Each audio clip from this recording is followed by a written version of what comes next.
ইব্রাহিম আলাইহিস সালাম একদিন আজরাইলকে বলছে, আজরাইল, কোন নাফরমান পাপীর রুহু যে কবজ করো তুমি, তখন তোমার চেহারাটা কিরকম হয়, আকৃতিটা আমার এটা একটু দেখাও।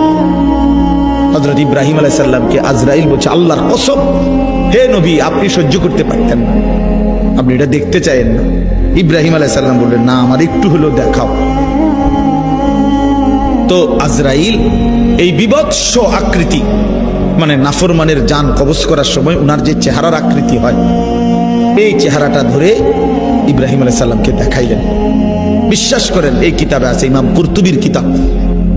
ইব্রাহিম আলাইহিস সালাম একটা চিৎকার মাইরা বেহুশ হয়ে গেছে।